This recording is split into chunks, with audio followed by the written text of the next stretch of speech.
Bonjour à tous. On est ravis d'entamer cette deuxième journée de conférence avec autour du cyberattaque, on peut dire ça comme ça, le hacking.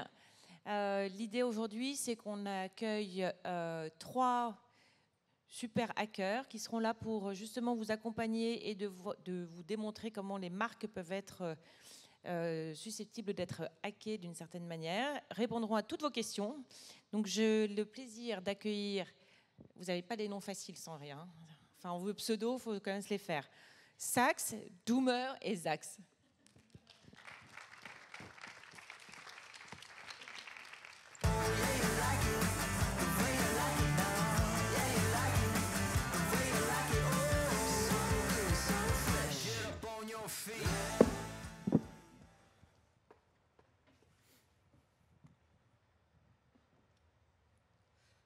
Bonjour à tous, vous m'entendez?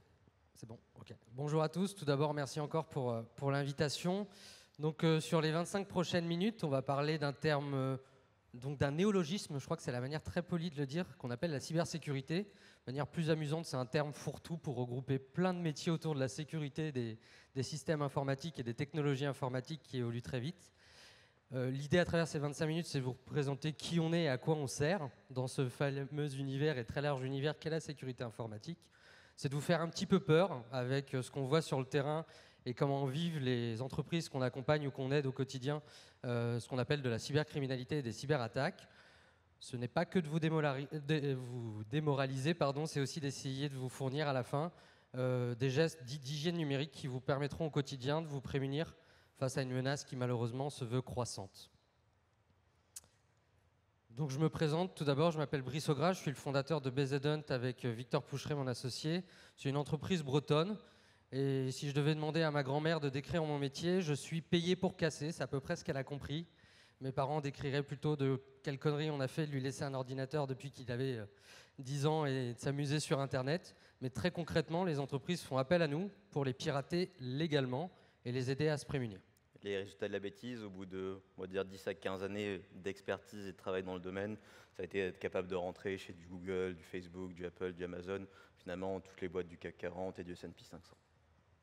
Sax, tu es hacker éthique. Le pendant aussi, Sax ou Clément Domingo, mais tout le monde m'appelle Sax, un peu comme Brice et Victor. Ça fait maintenant plus d'une dizaine d'années que je fais de la cybersécurité. Et depuis les 4 dernières, l'idée maintenant c'est de se focaliser au maximum sur l'Afrique parce qu'il y a tout un tas de sujets aussi dont le taux de pénétration du numérique qui est de plus en plus assez impressionnant sur le côté de l'Afrique. Il y a aussi un peu le permis cyber que j'ai lancé pour protéger nos enfants, en tout cas leur donner tout un tas de bonnes pratiques par rapport au numérique, au cyberharcèlement, tout ce qu'on peut entendre. Aussi une ONG qui s'appelle Hackers sans frontières pour aider les plus démunis de manière totalement gratuite. Et sinon aussi du Bug Bounty depuis 5 ans, il y a SUIAC, tout un tas d'entreprises aider, mais le plus important, c'est que je kiffe la cuisine, beaucoup le vin. Donc si vous voulez me payer des verres du très bon vin, je suis preneur, la rhétorique, les biais cognitifs, et on reparlera un tout petit peu de tout ça dans nos différentes anecdotes que l'on aura à vous raconter pendant ces 25 minutes. Alors on vous propose un petit exercice. Est-ce que dans la salle peuvent lever la main ceux qui pensent, lorsqu'ils entendent le mot hacker, que c'est associé à quelque chose de négatif, d'illégal? Je vous propose de faire l'exercice pour voir un petit peu finalement comment la perception des hackers dans notre société évolue. Donc si pour vous c'est quelque chose d'illégal ou de négatif, n'hésitez pas à lever la main, il n'y a pas de mauvaise réponse. Vous pouvez lever la main, vous ne serez pas jugé. Il y a toujours une petite demi-seconde de latence. D'hésitation. Et malheureusement, effectivement, donc on est assez jeune et on a évolué dans une conjoncture médiatique et hollywoodienne assez péjorative pour nous. J'ai grandi avec NCIS où ils tapaient à 2 sur un clavier le vendredi soir pour se défendre contre les méchants envahisseurs russes, ou les médias qui annonçaient les hackers avoir dérobé les photos de Britney Spears. Il y a un petit point de définition sur lequel on doit faire attention. Un hacker n'est pas un cybercriminel. Historiquement, la notion de hacking n'a jamais été illégale. Néanmoins, elle n'était pas reconnue, elle était décriée et présentée de manière négative. Donc il faut bien dissocier notre métier, donc c'est pour ça qu'on s'appelle hacker éthique. On est obligé de mettre le éthique derrière pour bien justifier qu'on ne fait pas des bêtises et que ça ne va pas toquer à 6 h du mat quand on se lève le matin. Mais effectivement, donc les cybercriminels sont ceux qui attaquent les entreprises et les hackers, c'est une toute petite communauté. En France, ils partagent un mantra qui est le suivant, Eat, Sleep, Hack, Repeat. C'est-à-dire que le fameux hacker qui sait tout pirater à travers le globe, toutes les technologies, ça relève de l'utopie, il n'existe pas dans ce monde où tout va très vite. Donc on se regroupe très régulièrement parce qu'on a chacun nos champs d'expertise et il est très important de partager si on veut arriver à combattre ce jeu du chat et de la souris face à la cybercriminalité. Généralement, vu que c'est un métier de passion, ça se fait au détriment d'une hygiène de vie discutable sur les heures de sommeil, hein, parce que c'est un métier de passionné. Accessoirement, on est breton. Accessoirement parce qu'on est breton, donc effectivement, on est assez bons consommateurs de bière et de galettes saucisses lors des conférences. Je répète, je n'aime pas la bière, je n'aime que le vin. Et le quotidien du hacker, finalement, c'est quoi? Clément l'évoquait tout à l'heure, donc le bug bounty. Le bug bounty, c'est un pan très spécifique de notre activité. C'est le cliché du Apple qui dit piratez mon dernier iPhone et je vous offre $1 million. Aujourd'hui, les entreprises les plus matures ont un modèle économique où elles nous payent à la faille.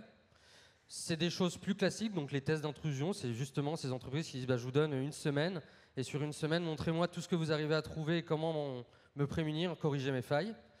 Et c'est surtout 30% de R&D. Parce que typiquement, si on arrête ne serait-ce que 6 mois de faire de la recherche et du développement et de découvrir les nouvelles technos, on devient mauvais. Et ce cycle que je viens de vous décrire, si je compte bien sur les 140 trimestres supposés avant ma retraite, c'est ce que je suis censé faire sur les 40 prochaines années de professionnel qui m'attendent dans ma carrière et que Victor et Clément partageront également avec moi. Après, moi, je suis un peu plus optimiste parce que je me dis que je pourrais même faire 80, 120 ans avec l'IA, avec le transhumanisme, parce que je vais tout simplement venir déporter tout ce que je sais dans un humanoïde. Mais ça, c'est un autre débat. La situation actuelle, aujourd'hui, elle est assez catastrophique. Ce qu'on dit là, c'est pas pour vous faire peur, mais juste venir un peu décrire ce qui se passe. Et donc, si on va un peu plus loin...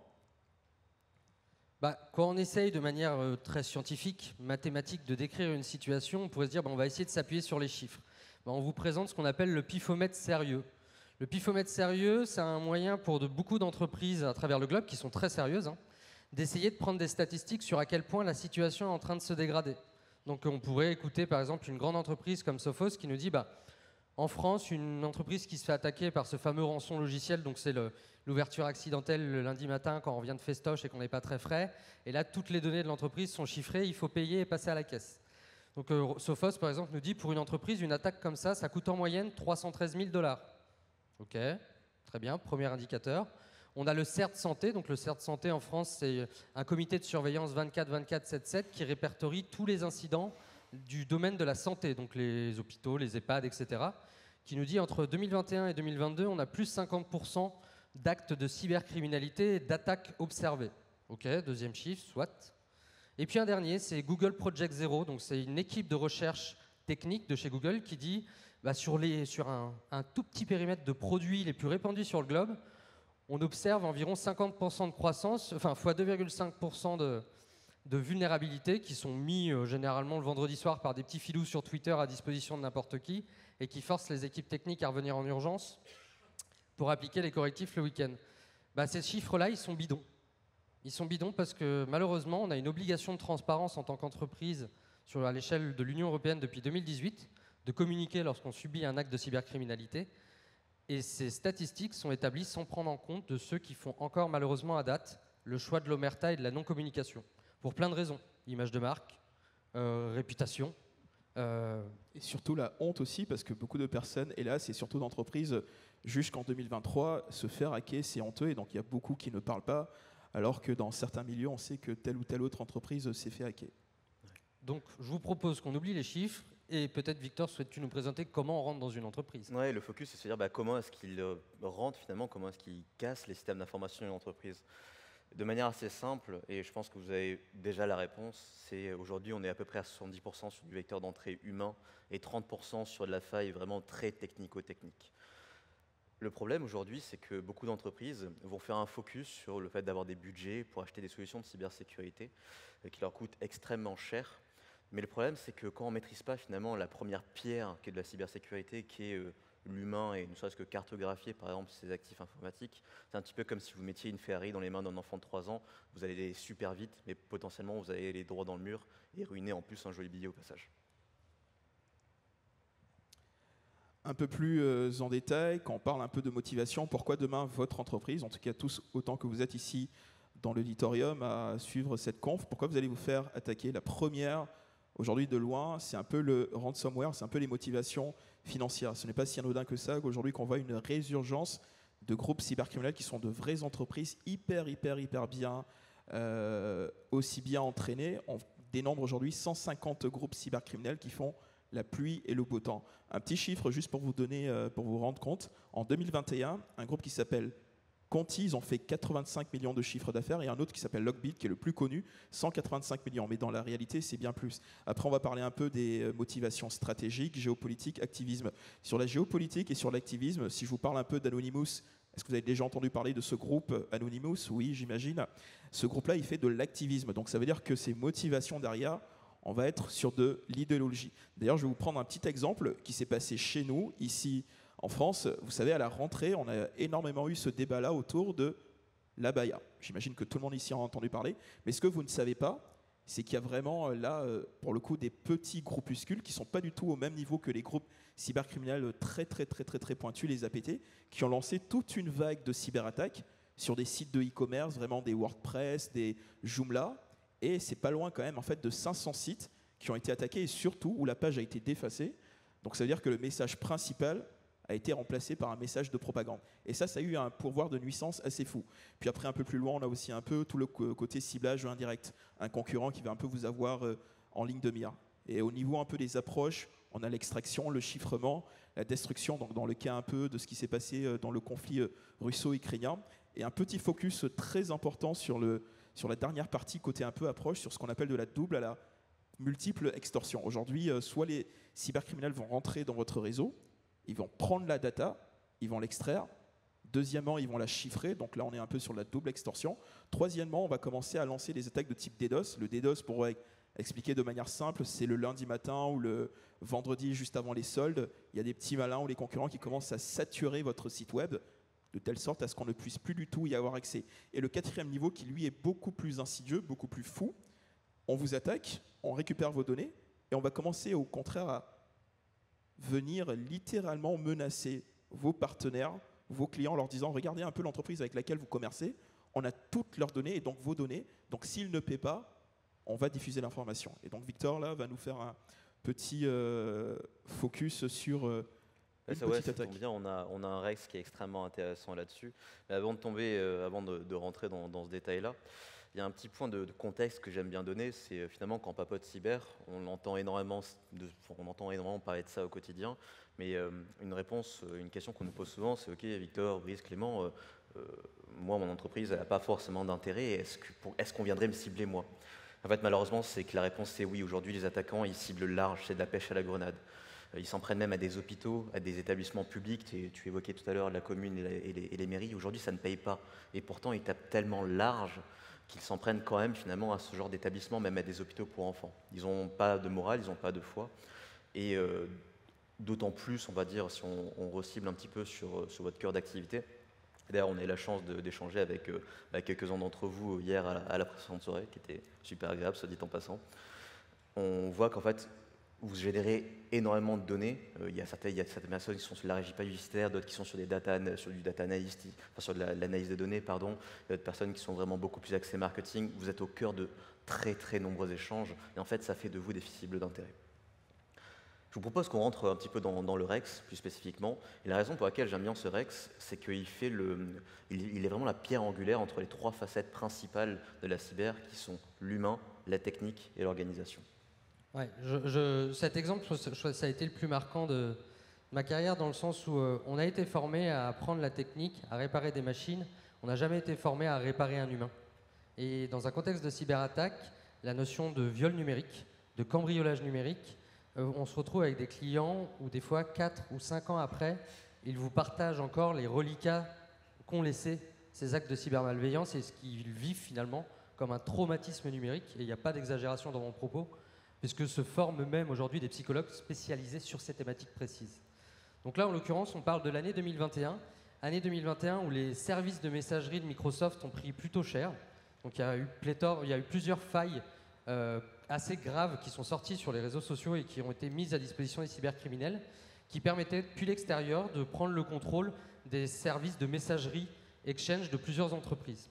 Donc ce client-là, en l'occurrence, avait oublié d'appliquer ses patchs de sécurité suite aux correctifs publiés par Microsoft, et les cybercriminels ont profité donc pour rentrer. Donc le cœur de métier de notre client, c'est de travailler avec des clients et un portefeuille de personnes très fortunées d'une part, et des prestataires qui fournissent un service de conciergerie, leur permettant par exemple de répondre à des besoins tels que bon, bah, j'arrive à telle ville vendredi, je voudrais privatiser tel restaurant à 22h. Donc c'était le cœur d'activité de notre client, donc qui possède finalement des enjeux très conséquents sur la notion de confidentialité de leurs données et des données confiées par leurs clients. Donc les attaquants sont rentrés, ont volé et chiffré tout le système informatique, demandant rançon. Le choix stratégique qu'a fait notre client a été de payer, parce qu'il avait peur que si l'information de l'attaque subie venait à être connue, malheureusement, en termes d'impact réputationnel et image de marque, ça allait être trop préjudiciable pour eux. Donc ils ont payé, et ils ont décidé d'essayer d'appliquer eux-mêmes les correctifs de sécurité, mais malheureusement, ils s'y sont mal pris.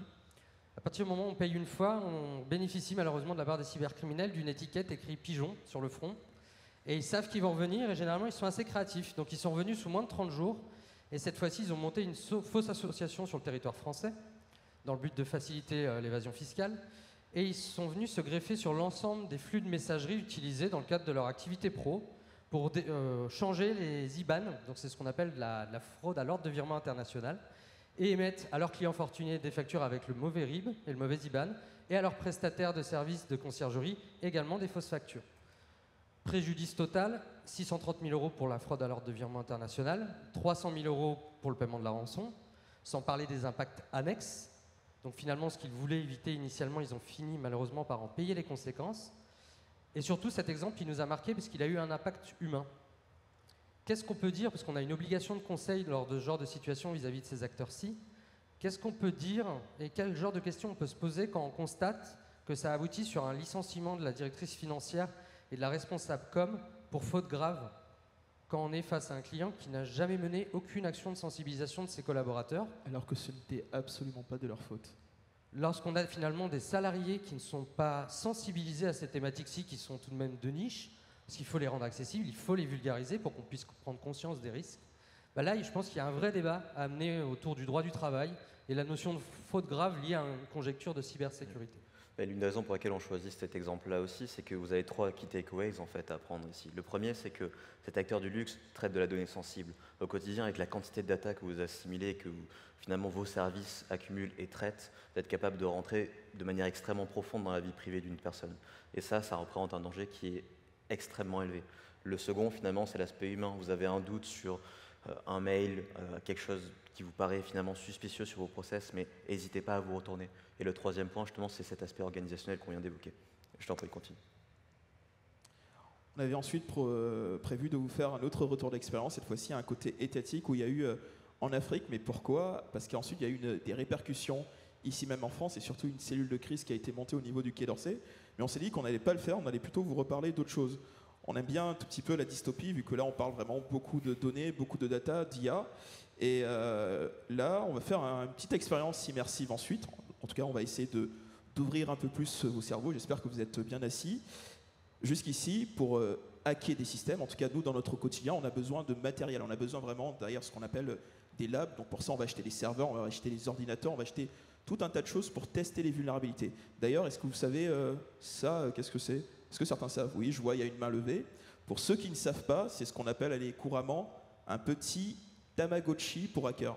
Donc son petit nom, c'est le Flipper Zero. Donc on peut faire tout un tas de choses comme venir un peu scanner les badges du one-to-one, scanner un peu voilà, des cartes d'hôtel, des cartes de crédit, ouvrir des portes. Enfin bref, mais je passe. Donc si on commence un peu à parler de l'IA, parce que c'est aussi un vrai sujet et je pense qu'il faut absolument que l'on commence à se plonger de plus en plus dedans. Demain, il se passe quoi? Je ne sais pas si vous avez un peu idée, mais demain, ce dont on va vous parler, ce n'est pas forcément dans un monde si dystopique que ça. Peut-être que demain, on va commencer à être pucé. Mais attendez, c'est déjà le cas au niveau des pays nordiques et surtout en Norvège, où pour rentrer dans le bâtiment, ils ont juste des petites puces, vraiment des petits chipsets qui sont fait injecter, donc pour ouvrir vraiment, on va dire, la porte d'entrée de leur bâtiment, ou alors pour aller se payer un petit café, ou même aussi pour montrer leur passe dans le train. Mais demain, si on se dit qu'on va être connecté entre humains, venir au niveau de votre cerveau, mais que Brice, Victor et moi-même, on a quand même envie d'aller tester ces systèmes d'information. Est-ce que vous êtes aussi tordus que nous ou pas? Est-ce que vous pensez comment on va faire pour avoir de la matière pour tester ces humains-là qui ont des implants et venir hacker ces humains-là? Est-ce que vous avez une petite idée? Ok, je vois que vous n'êtes pas aussi tordu que nous. Eh bien, écoutez, je vais vous le donner en 1000. Il va falloir peut-être kidnapper des enfants, kidnapper des personnes, faire de ces personnes-là de vrais laboratoires pour ensuite venir peut-être dans ce monde toujours dystopique que l'on dépeint, mais peut-être qui est littéralement que de l'utopie ou pas du tout, venir peut-être changer des souvenirs, supprimer des souvenirs, voire même conditionner certaines personnes. Et au travers de ce petit exemple-là, qui n'est pas si loin de la réalité, l'idée c'est de se dire comment on va utiliser la donnée, comment on va utiliser l'intelligence artificielle pour qu'elle soit plutôt au service de l'homme, mais qu'elle ne vienne pas asservir l'humain. Tout à fait. Et d'ailleurs, je vous rassure, donc nous, on n'enlève pas d'enfants. Hein. Par contre, non, on a laissé sur ce coup-là Clément un peu en roue libre. Hein, c'est de sa responsabilité sur ce qu'il vient d'annoncer. Par contre, ce qui est très marquant dans l'exemple de Clément, finalement, c'est que le fait de penser à ce genre de modèle de risque, c'est ça notre boulot. C'est de pouvoir se positionner dans la tête de l'attaquant et parfois de faire des constats qui sont effrayants, comme tu viens de le faire. Mais arrêtons de déprimer et focalisons-nous finalement un petit peu plus. Concrètement, vous êtes bien gentil, ça fait 20 minutes que vous nous bassinez avec ça, mais qu'est-ce qu'on fait? Eh bien, qu'est-ce qu'on fait? On s'appuie sur 2 ou 3 choses. Je ne vais pas vous bassiner avec tous les interlocuteurs étatiques, ça ne va pas forcément vous intéresser. Juste retenez un point qui est assez intéressant, c'est qu'en France, on a un organisme étatique qui s'appelle l'ANSSI, c'est un petit peu notre gendarme, et il pousse beaucoup de bonnes initiatives, côté on va dire, étatique, côté privé, etc. Il pousse typiquement Cybermalveillance, qui est une plateforme pour le pro comme le particulier, des MOOC si vous avez envie de vous former, qu'on vous recommande d'ailleurs fortement. Mais le titre de la slide, c'est l'humain au cœur du changement. Et la raison pour laquelle, en fait, je veux autant mettre l'emphase sur ce point-là, c'est qu'on a passé trop de temps à taper sur les doigts d'utilisateurs qui cliquaient sur les liens de phishing, qui donnaient accès initialement. L'anecdote que j'aime bien raconter, de manière très rapide, c'est qu'on a fait de la campagne de phishing, on envoie du mail malicieux à une petite organisation, une trentaine de personnes, et on a eu un stagiaire un petit peu trop impliqué, un lundi matin, qui a décidé de sortir de son bureau, d'aller papoter avec les 30 personnes, d'aller toquer aux 30 portes, et dire « ne cliquez pas sur ce mail-là ». Rien que ça, déjà, le taux de clic s'est effondré. Mais en plus, il est allé nous signaler sur OVH, donc notre hébergeur de serveurs, et sur Google. Résultat des courses, quasiment pas de clics, pas d'informations qui ont fuité, et nos serveurs sont tombés. Et c'est ça qu'en fait j'essaie de remettre en valeur, c'est parler à votre voisin, interrogez-le, c'est l'exemple qu'on donnait tout à l'heure, mais surtout en interne, vous avez peut-être une personne qui a la casquette du RSSI, le responsable sécurité. Cette personne-là, finalement, c'est elle qui coordonne avec les équipes sécurité la défense de votre entreprise, et ce sont des personnes qui sont super accessibles, donc on ne connaît pas toujours l'existence, n'hésitez pas à aller leur parler.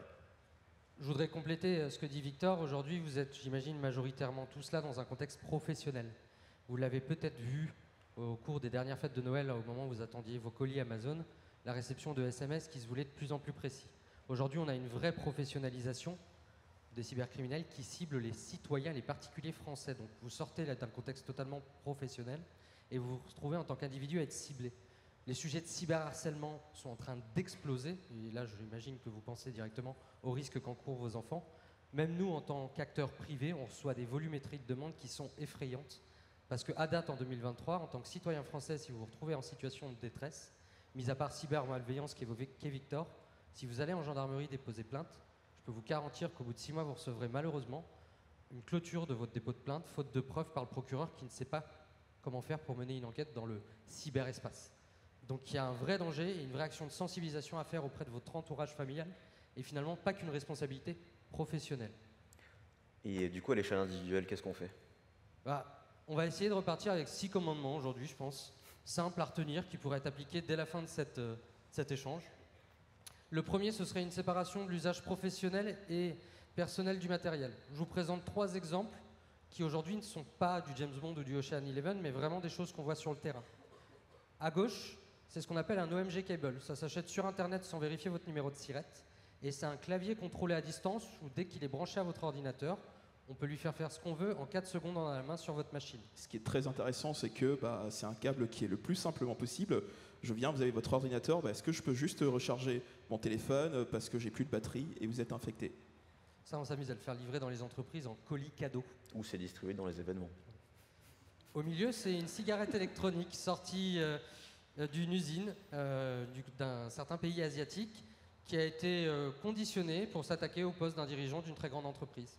Parce qu'après tout, ils avaient toutes les mesures de sécurité en place, ils savaient qui vapoter, grâce aux réseaux sociaux, ils l'ont attaqué de la sorte.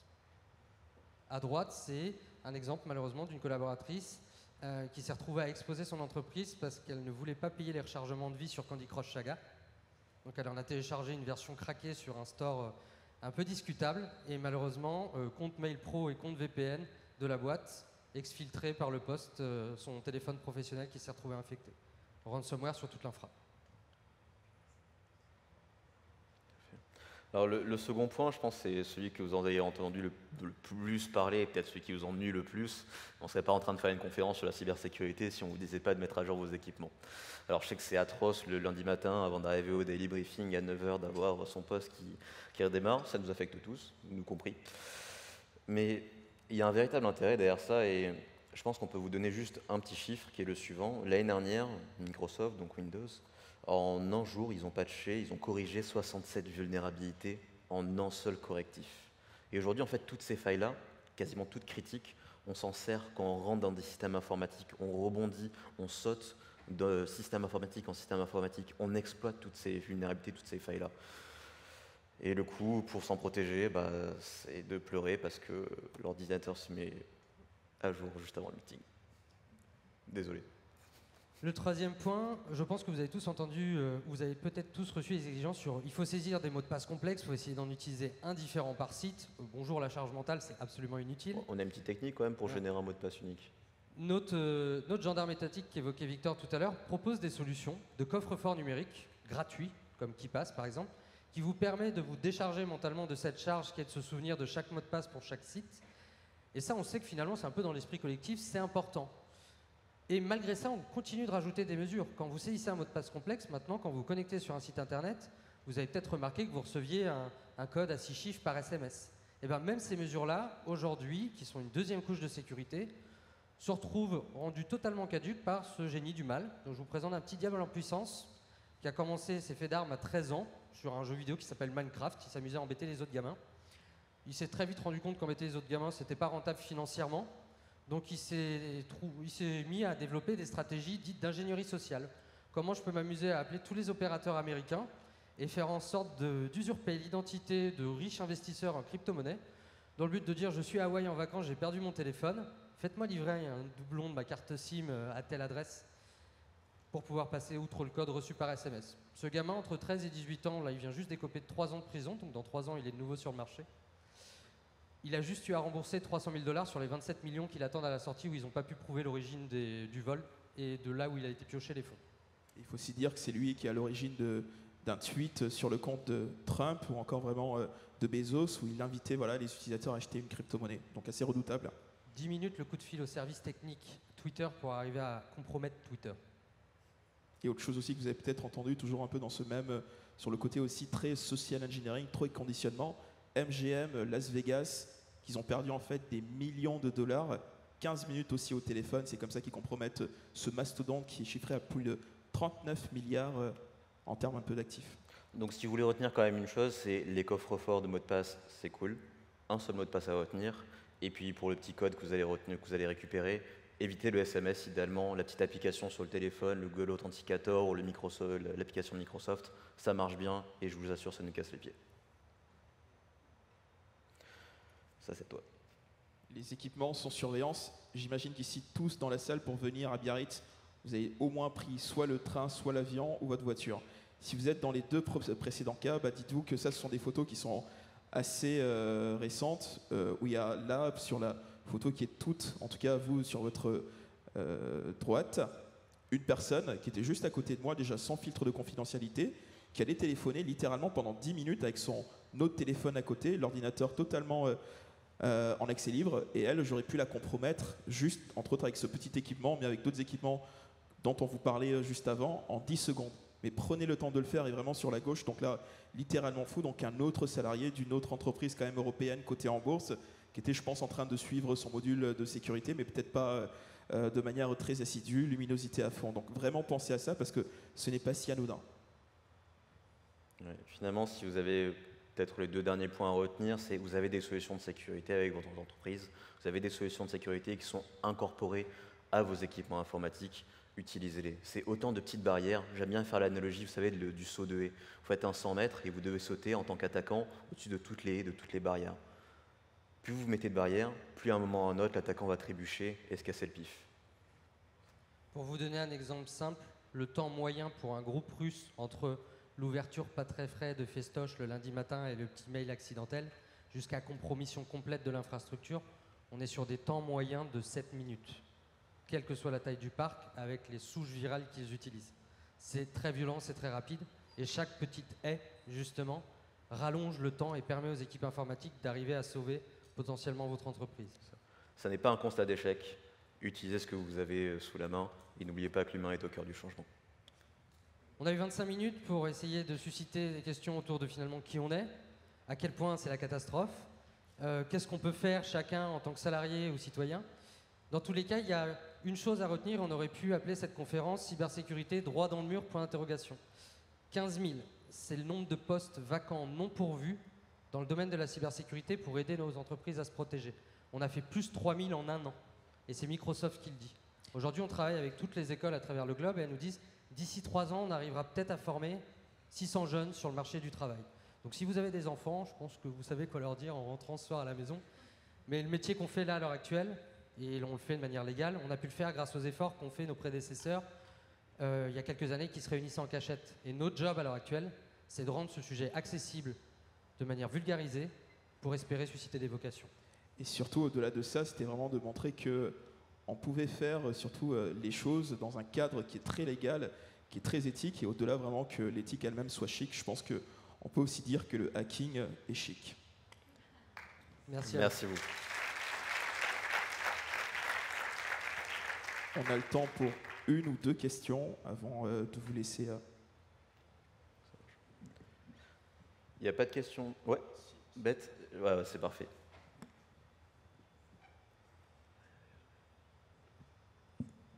On m'entend? Vous disiez que une des erreurs de l'entreprise, c'était d'avoir payé la rançon. Du coup, qu'est-ce que vous conseilleriez à une marque qui se fait hacker de manière non éthique pour survivre, ou je sais pas, enfin, quelle est la reco? Aujourd'hui, en tant qu'entreprise, première démarche, si jamais vous n'avez pas de contact ou de prestataire identifié, vous vous rendez sur le site cybermalveillance.gouv.fr, vous déclarez que vous êtes une entité professionnelle, vous essayez dans la mesure du possible de décrire ce qui vous arrive, et derrière, c'est vraiment la plateforme cybermalveillance qui va solliciter tout un réseau, avec généralement une préférence géographique pour avoir quelqu'un qui puisse venir vite chez vous, pour vous aider à sortir de la situation. Effectivement, par contre, il ne faut pas payer la rançon. Pour l'anecdote, aux US, c'est considéré maintenant comme du financement du terrorisme.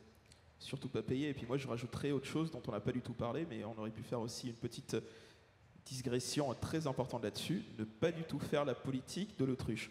Aujourd'hui, combien d'entreprises se font attaquer? On sait qu'ils se font attaquer, mais ils ont vraiment une gestion de crise et surtout une communication qui est juste désastreuse en disant je me suis jamais fait attaquer, et quelques temps après, ça se retourne littéralement contre vraiment être transparent, accepter que toutes les entreprises se font attaquer, mais surtout le plus important, se faire accompagner pour venir faire face à la crise. Parce qu'il y a deux points qu'il ne faut pas oublier. Le premier, c'est qu'il y a des obligations de déclaration vis-à-vis de la CNIL. Si demain vous avez une fuite de données, vous devez le déclarer. Le problème, c'est qu'à partir du moment où vous allez le déclarer, potentiellement, ça peut devenir public.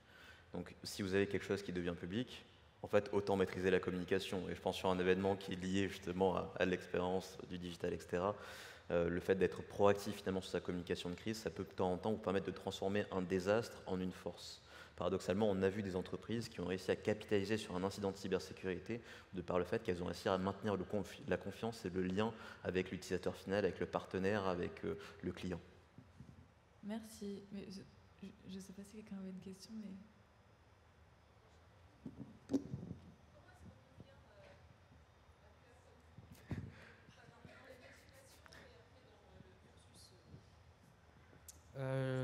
S'il fallait répondre à la question il y a 10 ans, effectivement, il n'y aurait pas eu de cursus scolaire existant ou forcément spécialisé. C'est une grande majorité d'autodidactes qui ont perdu un temps considérable devant l'écran, et ça finit par payer. De nos jours, grâce aux efforts que font les écoles, commencent à émerger des filières spécialisées où en plus les responsables de formation sont d'anciens hackers ou autres, et sur lesquels ils ont une totale liberté sur le modèle pédagogique d'apprentissage. Parce que finalement, la seule valeur à retenir pour devenir hacker, c'est apprendre à apprendre. C'est ni plus ni moins qu'apprendre à se servir de Google, parce que c'est, je dirais, j'ai grandi avec l'encyclopédie en 24 volumes chez mes parents. Google, c'était ça, mais version illimitée, avec tout dessus, tous les tutoriels, et finalement, toute l'information est gratuite et accessible. C'est un des rares métiers où on peut vraiment se former de manière complète en autodidacte. Enfin, devant vous, vous avez aussi 3 personnes qui n'ont pas de diplôme là-dedans, qui sont entièrement autodidactes, qui simplement en fait, ont avancé avec la passion et l'envie d'apprendre. Merci en tout cas, passionnant. Si vous souhaitez continuer l'échange, parce que là, effectivement, on est limité dans le temps, on sera présent à la soirée ce soir, donc n'hésitez pas à passer nous dire bonjour, c'est toujours avec plaisir qu'on serrera votre main et qu'on échangera avec vous. Merci encore.